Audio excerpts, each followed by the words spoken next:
Hello everyone, welcome back to your own channel. आज हम करने जा रहे हैं आपकी वर्कशीट नंबर 54 विषय विज्ञान कक्षा 9। हमारी डेट 24 दिसंबर के लिए। तो चलिए शुरू करते हैं। आज की वर्कशीट में हमारा जो टॉपिक है परमाणु तथा अणु, उसी को आगे कंटिन्यू करेंगे। परमाणु द्रव्यमान के बारे में आज हम पढ़ेंगे। ठीक है, हम जानते हैं कि जो परमाणु है इतने छोटे छोटे होते हैं, इतने नन्हे कण होते हैं कि हम इनका कोई आपको लगता है कि इनका कोई द्रव्यमान होता भी है या नहीं, और अगर होता है तो हम इसको किस तरीके से व्यक्त कर सकते हैं, लिख सकते हैं। तो देखो, जो वैज्ञानिक जॉन डैल्टन ने उन्होंने कहा था कि हर परमाणु का अपना एक द्रव्यमान होता है। उन्होंने निश्चित अनुपात के नियम अनुसार परमाणु द्रव्यमान की गणना भी की। परमाणु द्रव्यमान को यूनिफाइड परमाणु द्रव्यमान इकाई में लिखा जाता है। जो एक यू होता है, एक यूनिफाइड परमाणु द्रव्यमान होता है, वो कार्बन परमाणु के 112वें भाग की मतलब 1/12वें भाग के द्रव्यमान जितना होता है। ठीक है, मतलब इसको एग्जाम्पल से समझते हैं। यहाँ पे एक तरबूज है, ठीक है, हमने तरबूज को एक सी कार्बन परमाणु मान लिया, जैसे उसका कोई C12 संस्थानक, ठीक है, समस्थानिक आइसोटोप्स जो होते हैं। तो इसकी जो 12 फाक हमने ले ली सी की, तो 12 यू परमाणु द्रव्यमान है ना, 12 कणों से ये मिलकर बना है।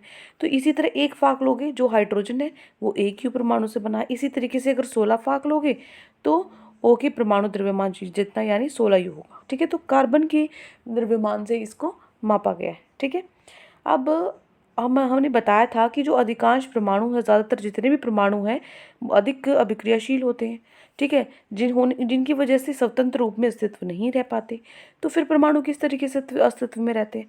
तो देखो, जो परमाणु है आपस में अभिक्रिया करके अणु और आयन बनाते हैं, जो अत्यधिक संख्या में पूंजित संगठित हो पदार्थ बनाते हैं। तो इन पदार्थों के रूप में वो अस्तित्व में रखते हैं, जिसको हम देख, महसूस या छू सकते हैं। ठीक है, जितनी भी चीज़ें बनी हैं सबके अंदर कुछ ना कुछ अणु हैं, परमाणुओं से बनी हैं सारी चीज़ें, लेकिन दिखते नहीं हैं। इंडिपेंडेंट अलग से तो दिखेंगे नहीं उनका अस्तित्व, लेकिन वो मिलकर इतने सारे बन जाते हैं कि हमें जो भी अपनी चीज़ें हैं आसपास वो दिखती हैं। ठीक है, अब जो परमाणु है, तो हमने बात की अणु की और आयन की। तो अणु में तत्व के भी अणु हो सकते हैं, यौगिक के भी अणु हो सकते हैं। तो तत्व के अणु क्या होते हैं? एक ही प्रकार के परमाणु होते हैं उसके अंदर, है ना, जो रासायनिक अभिक्रिया करके बनते हैं अणु। जैसे ऑक्सीजन ऑक्सीजन मिलके O2 ऑक्सीजन बन गया। ठीक है, इसी तरीके से यौगिकों के अणु होते हैं, मतलब अलग अलग तत्वों के परमाणु एक निश्चित अनुपात में जुड़कर यौगिक बनाते हैं। ठीक है, जैसे H+O2 H2। ठीक है, 2 हाइड्रोजन एक ऑक्सीजन के साथ मिलकर H2O का मॉलिक्यूल बनाएंगे। क्लियर? आगे देखो, आवेशित कणों को आयन कहते हैं। इन पर धन अथवा ऋण आवेश होता है, जैसे NaCl में Na पॉजिटिव Cl नेगेटिव। ठीक है ना, जो आवेशित कण है उसमें आयन होते हैं, आयन पॉजिटिव भी होते हैं नेगेटिव भी, मतलब प्लस में माइनस में दोनों होते हैं। जैसे NaCl में Na+ और Cl नेगेटिव हो गया। ठीक है, चलिए अब हम चलते हैं हमारे क्वेश्चन आंसर्स पे। तो आज की वर्कशीट में ये 4 क्वेश्चन आपको दिए गए हैं, चारों का हल कर लेते हैं फटाफट से। फर्स्ट क्वेश्चन से करते हैं। पहला क्वेश्चन है, क्या सभी पदार्थों के परमाणु द्रव्यमान एक जैसा होता है? स्पष्ट कीजिए। देखो, सभी पदार्थ हैं, सभी पदार्थ अलग अलग होते हैं, अलग अलग परमाणुओं से बने हैं। हाइड्रोजन का परमाणु अलग है, कार्बन का परमाणु अलग है, तो वो द्रव्यमान भी अलग होंगे, है ना। तो हम लिखेंगे नहीं, सभी परमाणु पदार्थों के परमाणु द्रव्यमान एक जैसा नहीं होता है। हर तत्व अलग परमाणु से बना होता है जिसका द्रव्यमान अलग होता है। जैसे उदाहरण के तौर पर कार्बन का द्रव्यमान 12 यू होता है, ऑक्सीजन का द्रव्यमान 16 यू होता है। ठीक है, चलिए नेक्स्ट है क्वेश्चन नंबर 2। परमाणु द्रव्यमान इकाई क्या है? उदाहरण सहित लिखिए। देखो देखो, परमाणु द्रव्यमान को यूनिफाइड परमाणु इकाई में लिखा जाता है।